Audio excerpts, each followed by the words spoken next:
Okay, so another little announcement we had here today with the Thrones of Britannia. We're finally starting to get an idea of what this campaign map is going to look like. And for those of you who are just kind of cluing in on everything here, the Thrones of Britannia is going to be the new Total War Saga, which is going to be pretty much a new rolling series of creative assemblies, which is going to focus entirely on smaller kind of points in history that are a smaller overall time scale, but they deal with, it's still very important portions of history. The Thrones of Britannia in specific will kind of deal with the unification of England. Where we're going to be dealing with southern England, northern England, Scotland, Ireland, and Wales, as you can see from here. And this kind of plays a little into what we were kind of hoping, or at least I was hoping, that this might be like. I was hoping, hey, you know, I want to see ancient Gaelic kingdoms. Voila! We're going to get those ancient Gaelic kingdoms. But we're also going to get southern England. We're going to get northern England, which is, you know, predominantly Viking or Saxon held. So we're going to have a lot of fun here, I think. We even get Scotland in here, the Picts, as they are in some other campaign maps, including Attila. We're also going to get Wales as well. So we do have a very kind of not overly different faction from faction.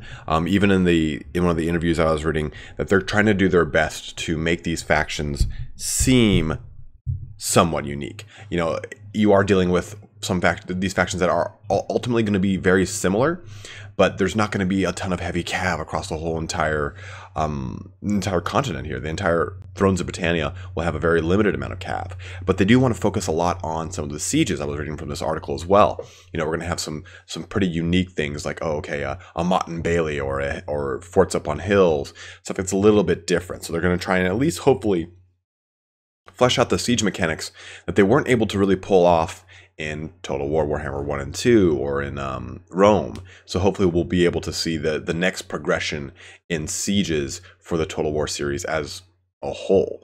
But this map here again goes over everything we're going to be seeing here. It's kind of got the nice little map key. This is on the Reddit, so if you guys want to see this in closer detail, it's on the Reddit. But they also did a blog release that goes over how this is all broken up. So there we go. So this is the map in a little bit more detail as we see all the provinces, all the factions, everything like that. And they went with all of the ancient, I guess you could say ancient, but all the pre-unification, I'm not even sure the word, what it is, of all these regions. Like Northumbria is not Northumbria, it's this word right here. I'm not going to try to pronounce any of these words because I can't even get anywhere near it. Like West Sex, Sexy, West Sexy? Ah, Wessex. Got it.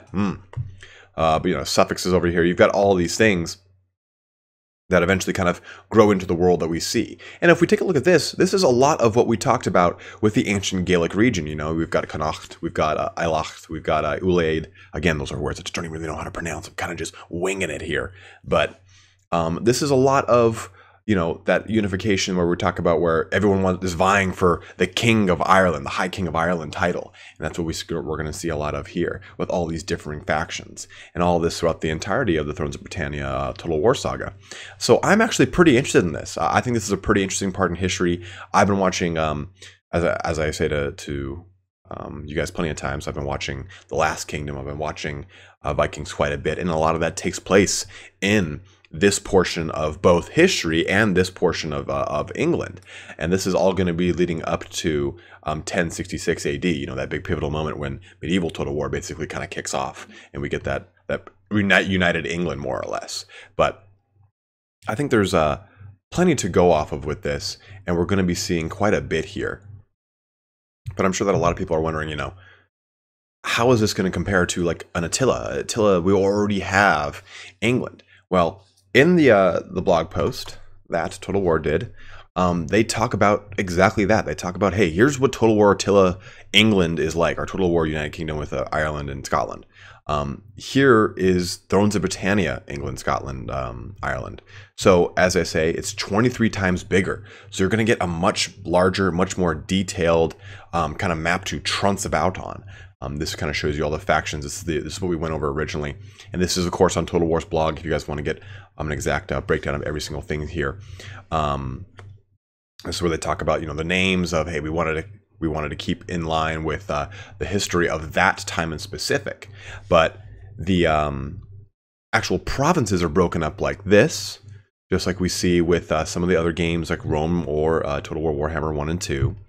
Those provinces outlying with their individual settlements and such. So you've got these overarching settlements that you didn't have to capture the smaller provinces of, and they're saying like it's just like you would expect from the previous games. You know, maybe some of these provinces are not all the same. Maybe some are a little bit more focused on agriculture, or maybe some a little bit more focused on mining and the such. So it's up to you as the player, as always, to kind of decide how you want to play that.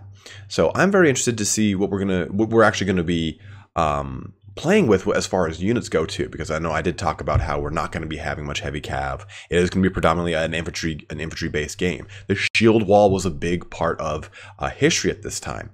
The Normans weren't used to Saxon shield wall, and a lot of that is going to come down to how we're going to utilize infantry and archers at the same time. With like your cav options are going to be like light skirmisher type units. They're not going to be actual like heavy cataphracts like charging through the Saxon lines here.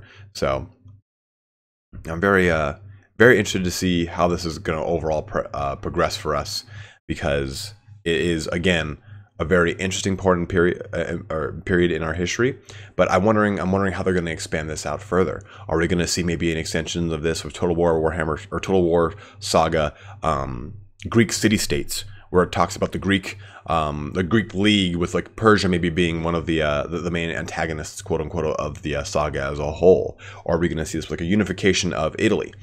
Maybe we can finally see Total War Saga China in this, but I still think that China is large enough that you could do a singular game about it. If they were able to do the Sengoku period of Japan, I'm pretty sure they could do that for the Warring States period of China. So again, plenty to go off here, guys. I'm very curious to see what you guys have, or what your opinions are of this. I'd love to get your opinions on what you think these factions are going to be like, maybe what you know of the history of the time that says, hey, you know, I actually think these are going to be more heavy infantry in this region, or lighter infantry in this region, with maybe a little bit more access to cavalry, whatever it is, or cavalry, as I always like to not pronounce it properly.